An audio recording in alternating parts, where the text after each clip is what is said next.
Sometimes you see something and that stays with you, and that is exactly what happened with me.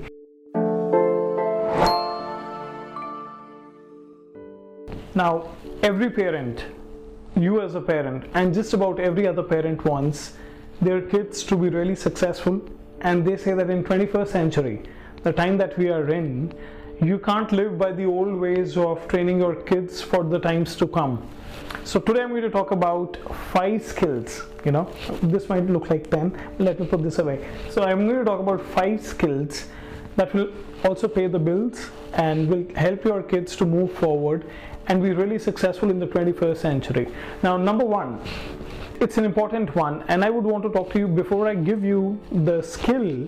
Let me talk to you about a couple of companies which maybe you have heard of. Let me ask you, have you heard about Ola? Have you heard about Uber? Have you heard about Swiggy? Have you heard about Zomato? Have you heard about Book My Show? Have you heard about Make My Trip?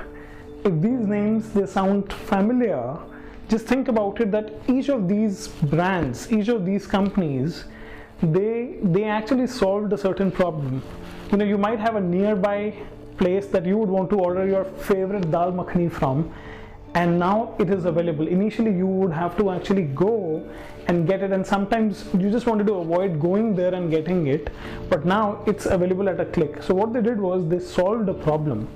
They solved the problem of making things available at your place. So skill number 1 is problem solving. In times to come, everybody who really wants to move up in life and do very well, they need to have this problem solving ability. So let your child look around and see what is the problem that is around there and how can I actually solve it. And you as a parent, when you ask them, do you see a problem that can be solved? That will give them the spark to think about what is it that they can solve around them. So problem solving ability is the first one. The next one is, sometimes you see something and that stays with you, and that is exactly what happened with me. Now this was in a PTM. I go out to different schools and I see what's really happening around. So during one of the PTMs, I saw that within a classroom there is a mother, and then the child is sitting next to him, and I think he should be about 14-15 years old, and the mother is telling the teacher that see, he scored 95 and he scored in this subject, he scored in that subject, but the problem is that he scored less in English and he scored very well in mathematics, and this is the issue, that is the issue, and she's going on and on and on, and I'm actually observing the child. Now he is not saying anything. The conversation happened for a couple of minutes, they were on and on. The child did not speak anything, and in the hindsight, I'm actually thinking that he's sitting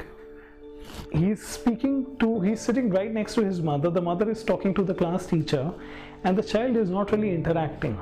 Now what kind of relationship is that wherein you are not even able to talk to your teacher?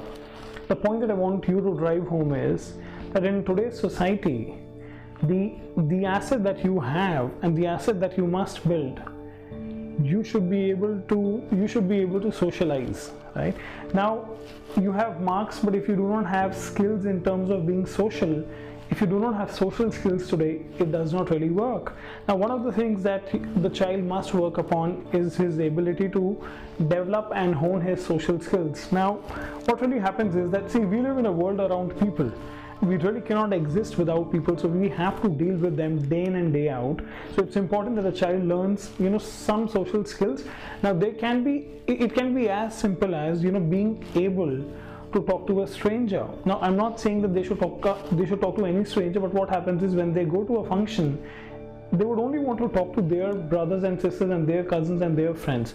They should be able to reach out to strangers, because eventually when they will go out and work, they'll be meeting strangers all the time. Now an absence of a social skill can be damaging, and I have seen, and I keep hearing these stories, that 2 candidates came for an interview. One of them, and they scored pretty much the same on all parameters, one of them was able to communicate effectively, one of them was able to really be social with the interviewers, while the other one was very reserved about not sharing and saying things.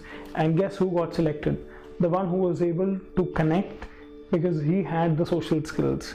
So it's important that your kids, they learn to be social from an early age. Thank you.